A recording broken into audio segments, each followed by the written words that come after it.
Hello. इच्छा थी कि भ्रष्टाचार पर एक सेमिनार हो, तो इसके लिए मैंने टॉपिक चुना भ्रष्टाचार के निवारण में गीता के कर्म सिद्धांत की भूमिका। 25/11/2022 को आरपीएस कॉलेज में दर्शन शास्त्र विभाग से भ्रष्टाचार के निवारण में गीता के कर्म सिद्धांत की भूमिका पर सेमिनार का आयोजन किया गया। प्रायः भ्रष्टाचार से लोगों के दिमाग में आता है कि आर्थिक भ्रष्टाचार, पर भ्रष्टाचार केवल आर्थिक भ्रष्टाचार नहीं होता है। भ्रष्टाचार भ्रष्ट जोड़ आचार, अर्थात कोई भी भ्रष्ट आचरण भ्रष्टाचार है, कोई भी अनैतिक आचरण भ्रष्टाचार है।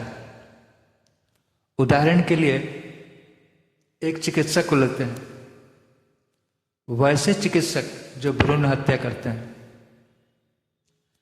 कल्पना कीजिए एक चिकित्सक एक सप्ताह में कई भ्रूण हत्या कर देते हैं। यदि एक माह में 100 भ्रूण हत्या कर देते हैं और एक साल में 1000 भ्रूण हत्या कर देते हैं, और इस प्रकार पूरे जीवन काल में 1 लाख भ्रूण हत्या कर देते हैं, तो इस प्रकार केवल एक चिकित्सक 1 लाख लड़कियों की हत्या कर देते हैं।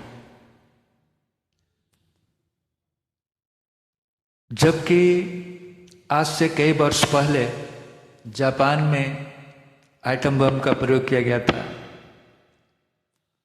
और कहा जाता है कि उस एटम बम के प्रयोग से 1.5 लाख लोगों की मौत हो गई थी। तो सोचिए, एक एटम बम के बराबर, लगभग एक एटम बम के बराबर मौत यदि एक चिकित्सक के द्वारा हो जाए, भ्रूण हत्या के द्वारा, तो सोचिए कि कितना बड़ा भ्रष्टाचार है, यह भ्रष्टाचार है। और पूरे देश में तो बहुत से चिकित्सक हैं, तो सोचिए कितनी बड़ी संख्या होती होगी।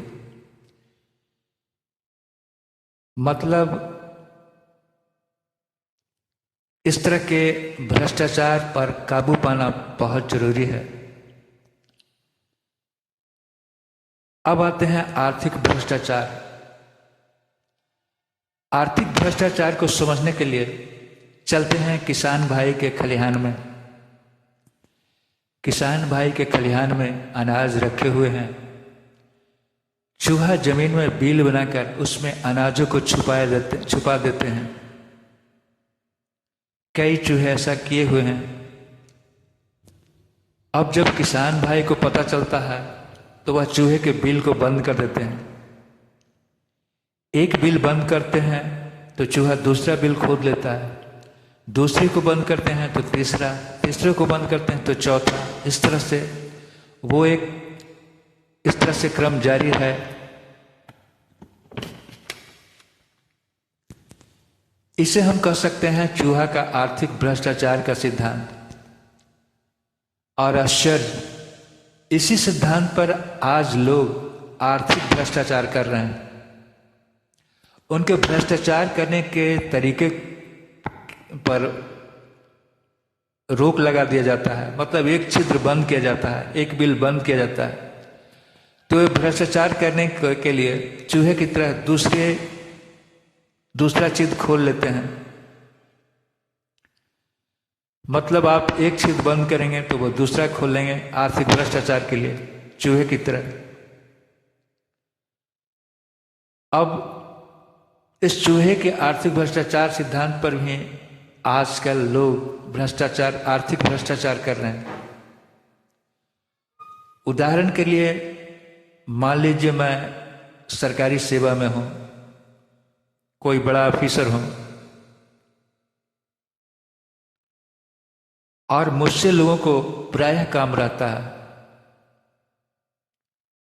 और जल्दी काम होने के लिए लोगों से भरपूर पैसे घूस के रूप में आसानी से मिल जाते हैं,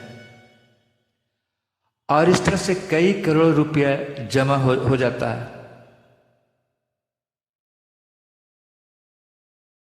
अब जो नियम बन गया है कि हमें सार्वजनिक संपत्ति की घोषणा करना है। मतलब एक छिद्र को भ्रष्टाचार करने के लिए एक छिद्र को बंद कर दिया गया। मतलब हम अपने बैंक में अधिक पैसे नहीं रख सकते हैं, रखेंगे तो उसे सार्वजनिक करना होगा।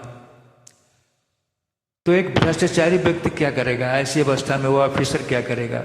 यही करेगा कि वो अपनी दिखावटी संपत्ति को सार्वजनिक कर देगा। बैंक में भी वो कुछ पैसे को सार्वजनिक कर देगा।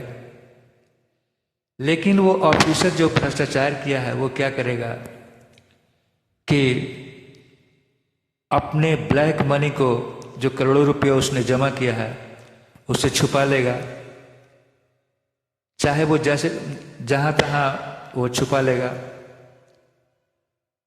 और तो इस तरह से स्पष्ट है कि भ्रष्टाचार को बंद करने के लिए नियम अथवा कानून व्यर्थ हो जाते हैं।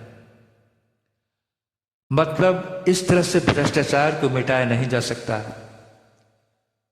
तो सवाल है फिर क्या उपाय है जिससे कि भ्रष्टाचार समाप्त हो?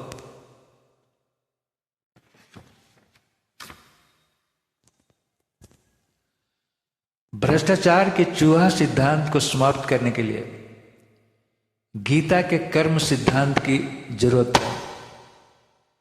गीता के कर्म सिद्धांत को अपनाने की जरूरत है। पर कैसे?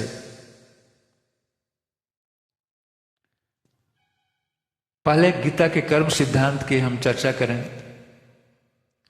गीता के कर्म सिद्धांत के अनुसार हम लोग जो भी कर्म करते हैं उसका फल का निर्माण होता है। शुभ कर्म का फल शुभ होता है और शुभ कर्म का फल अशुभ होता है। दूसरे शब्दों में कहें, शुभ कर्मों से हमें इनाम मिलता है और अशुभ कर्म से हमें दंड मिलता है। और इस कर्म फल से हम बच नहीं सकते। हम लोग अशुभ कर्म किए तो उसके फल से हम बच नहीं सकते। यदि शुभ कर्म किए हैं तो उसके फल से भी बच नहीं सकते। अब एक हिंसा करने वाला व्यक्ति खून पर खून कर देता है क्योंकि उस व्यक्ति को यह बोध नहीं है, उस व्यक्ति को यह जानकारी नहीं है कि अशुभ कर्मों का फल अशुभ फल उसे भोगना पड़ेगा।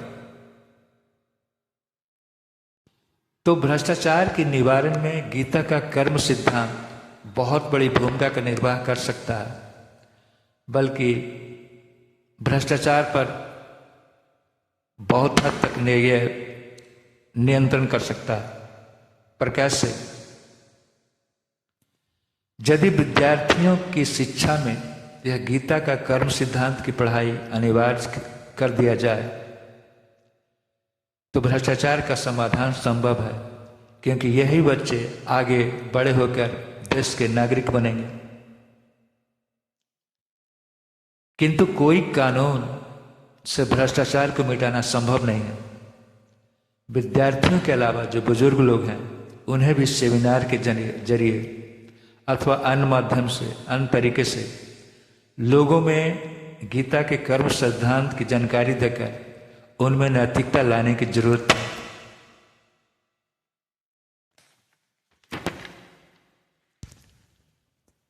तो गीता का कर्म सिद्धांत भ्रष्टाचार के समाधान में एक सशक्त भूमिका निभा सकता है और इससे भ्रष्टाचार समाप्त हो सकता है। इन्हीं शब्दों के साथ जय हिंद।